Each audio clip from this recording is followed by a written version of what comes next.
Welcome back, grade 12s. Yes, we are busy dealing with the February 2010 supplementary accounting paper. We are taking your calls on 0861 058 262. You can also drop us an email on info@learnextra.co.za. But remember, if you're dropping us an email, please leave a number so that we can call you back in case there's extra information that we require from you. Okay, regarding this particular question on inventory methods, let's look at the question. It says here, inventory valuation. You are provided with information relating to Golf Universe, a business which sells golf clubs and golf balls. Paul Fitt owns the business. The periodic inventory system, important information, the periodic inventory system is used. What is required of you? It says, refer to information 1, briefly explain why it is appropriate for Paul to use the FIFO method for golf clubs and the weighted average method for golf balls. Remember, he's selling golfing equipment. Okay, and he has golf clubs and he has golf balls. The question says, why should he use the FIFO method for golf clubs and the weighted average? So the two methods that the question is drawing your attention to is 1, FIFO, which stands for first in, first out, okay?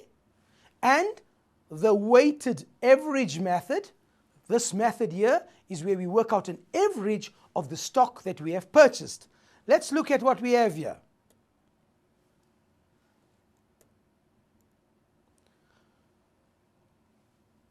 We referred to the information, right?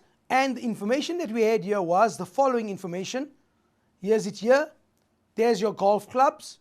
There's your golf balls. The question asked you as to why did he use FIFO for golf clubs and why did he use the weighted average for the golf balls? Let's look at a possible answer. Golf clubs are a more expensive item of which not many are bought and sold. Certainly, if you look at a golf shop, you're going to have numerous calls for golf balls, isn't it? Why?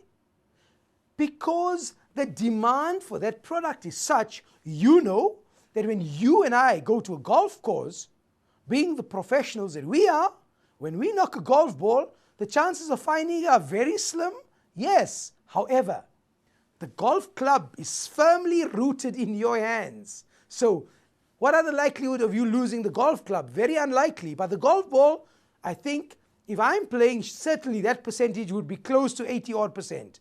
So if you're a professional, with due respect to you, I'm talking about myself. Just to give you an example, that obviously the demand for golf clubs as opposed to golf balls, golf clubs are more expensive an item of which not many are bought and sold.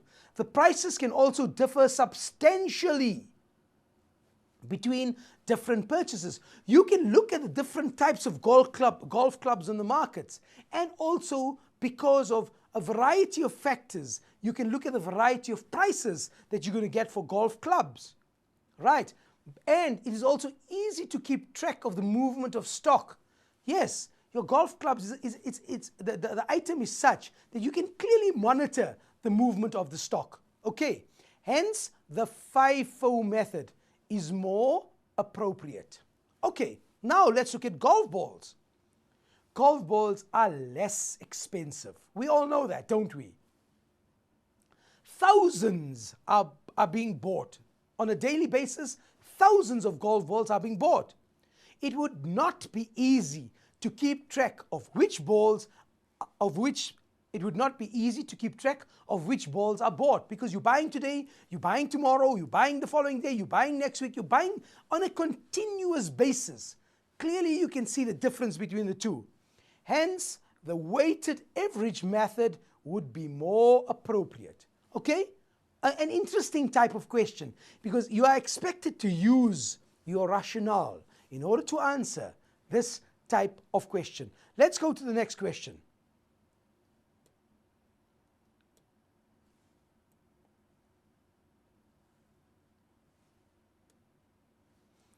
calculate the value of the closing stock for the two items. Show all workings using both the number of units and the value of the units. Firstly, what do they want you to do? They want you to calculate the value of the golf clubs using the FIFO method. Let's go into the calculation.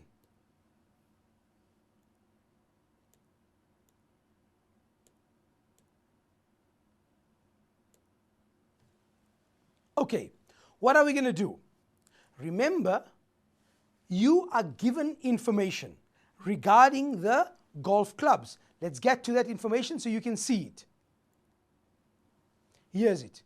You start off by saying that you have the number of golf clubs at the beginning of the year was 90 units and its value was 72,000 Rand. We are using the FIFO method in order to calculate the value of my clubs. So here goes. What do we understand by FIFO? Come on, you should be answering this as you are looking at me or listening to me. First in, first out. When you do a calculation of this nature, you will always commence at the bottom of the information that is being provided. In other words, look at this here. This stock that you purchased on the 25th of January 2011, based on the system that you are using, which is FIFO, you had 67,500 Rand worth of stock left over. Am I right? How do I know that? First in, first out. So this stock that you bought last is definitely still on your shelves. Got that? Brilliant. So now you start off by saying, I've got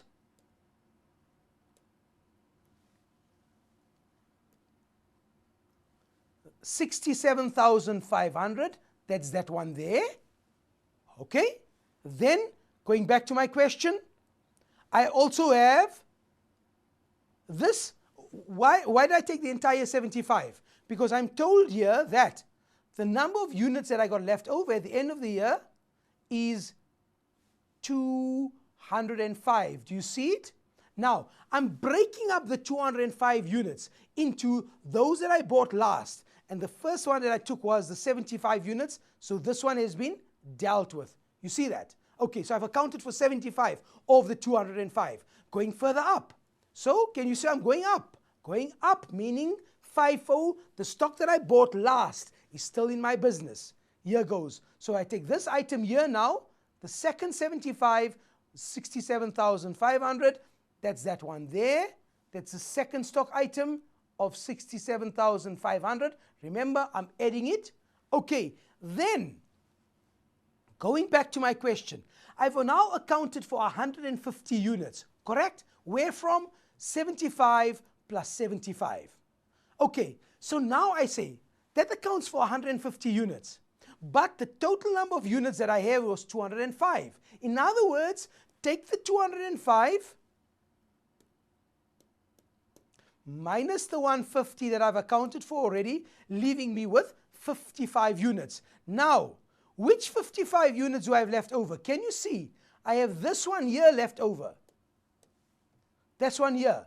But I don't have all 75 left over. I only have 55 units left over, guys. Do you see exactly where I got that 55 from? To recap, I had a total of 205 left over. I've accounted for 150, those two that I had bought. These here. These here, can you see? I've accounted for that. And therefore now, of this one here, I only have, how many did I say? How many did I have left over? Here goes. I've got 55 left over. Therefore, I say 55 times what figure? 800. Because that was the value of my units. Okay, each unit, the purchase price per unit was 800. So therefore, I take 55 times the 800, which will give me a value of 44,000. I add all of that plus what other information do I have? Let me look at the information that I have here.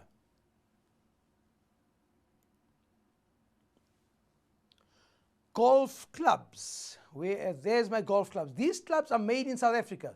Transport costs are 50 Rand per golf club. A total of 15,000 was paid for transporting 300 golf clubs. I know that I have got, how many golf clubs do I have left over?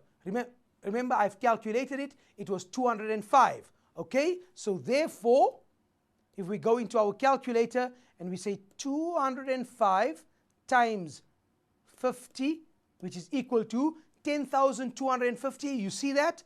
Therefore, I come back to my memo, and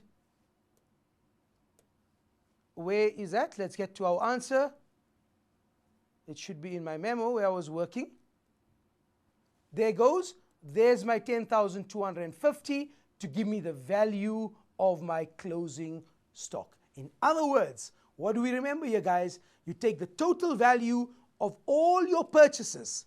It was that full invoice, that one there, this one we had to take part of it, and I had to add the transport costs, which worked out to 50 Rand per golf club, multiplied by the 205 to give me the transport cost of 10,250. I add it all up, and that gives me the value of my stock at the end of my financial year using the FIFO method. Okay, so now what we're going to do is, remember, just to recap, when doing a calculation of this nature, it says there, show all calculations. Very important, of extreme importance, is for you to show your calculations. Allow me just a minute or two to explain to you that for everything that you do, you're going to get a mark. Watch that. If you show that one, 1 mark. If you showed that one, a 2nd mark. If you did that calculation, another 2 marks. If you showed that one, another mark. And this final mark is what we call a method mark. So in other words, if you had shown that one, and perchance you omitted the transport cost, you're not going to get that answer, but you're going to get the method mark. Why? Because you showed a calculation. So now, if you do this, and you work out and you just give us a figure of 180,000, one answer, you're not going to get a method mark because you showed no calculation. You have to show your calculations. Please, I implore you, for use of another word, a stronger word, I implore you, that means I'm begging you to please show your calculations in your answer book so that you can get part marks. All right? So now, stay with us, because when you come back, we'll be looking at the golf balls. That's right.